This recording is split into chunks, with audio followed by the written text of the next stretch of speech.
স্কুলের পড়ুয়ারা সরস্বতী পুজোয় অঞ্জলি দিল বাংলায়। পূর্ব বর্ধমানের মশাগ্রাম সারদা মিশন স্কুলে অন্যবারের মতো এবার সংস্কৃতে নয় বাংলায় মন্ত্র পড়ে পুজো দিলেন পুরোহিত। বাংলা মন্ত্র পড়ে অঞ্জলি দিল পড়ুয়ারা। বসন্ত পঞ্চমীতে এমন ভাষা বিপ্লবে আলোড়ন এলাকায়। সম্পূর্ণ বাংলায় শ্রী শ্রী সরস্বতী পুজো পদ্ধতি নামে বইয়ের উদ্বোধনও হয়েছে।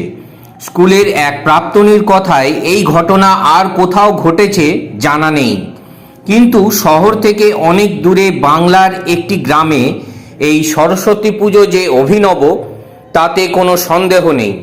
সারদা মিশনের অধ্যক্ষ চন্দন সাধুখা জানান, মাকে নিজের ভাষায় ডাকতে পারার আনন্দই আলাদা। আমরা মন্ত্র সংস্কৃতে বলি, প্রার্থনা কিন্তু নিজের ভাষা বাংলায় করি।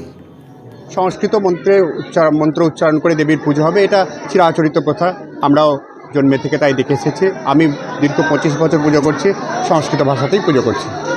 তো এবার প্রথম আমি ডেকে নিচ্ছিলাম ওই জন্যে যে প্রথম নবকুমারের মাথায় আসে এটি যে বাংলায় পুজো করলে কেমন হয়, দেবী কি নেবেন না, বাংলায় পুজো করলে কেমন হয়।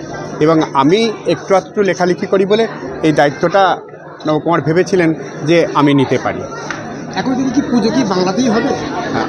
হ্যাঁ, এবার কথা হচ্ছে যে এই যে তৈরি করা হলো, এবার আমার যেটা মনে হয়েছিল প্রথম থেকেই যে এটি খুব শক্ত কাজ।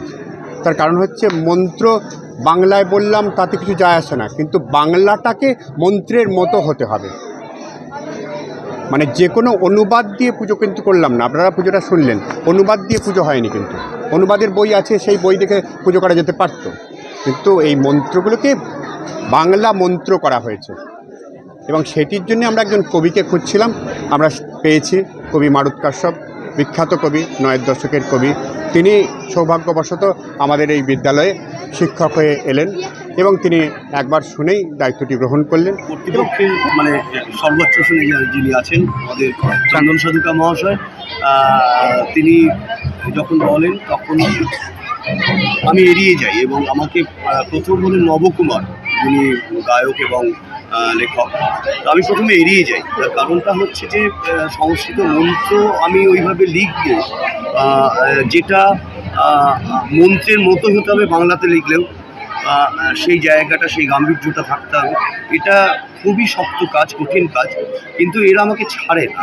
মানে আমি এড়িয়ে যেতে চাই কিন্তু এড়িয়ে যেতে পারি না। এক সময় আমাকে নিয়ে বসতেই হয়। আমি প্রথম পুষ্পাঞ্জলি মন্ত্রটা লিখতে শুরু করি, কারণ এই কারণে যে পুষ্পাঞ্জলি মন্ত্র আমরা ছোটো থেকে সবাই নিচ্ছি, বলি এটা পুষ্পাঞ্জলি মন্ত্র। এটা করতে গিয়ে আমি যখন আমি বেদ এবং পুরাণের যে তত্ত্বের জায়গায় ঢুকছি এবং তার সাথে ব্রহ্মাণ্ডের এই যে একটা নিগূঢ় যোগাযোগ, এই তত্ত্ব আমাকে এলোমেলো করে দিয়েছে মাঝে মাঝে।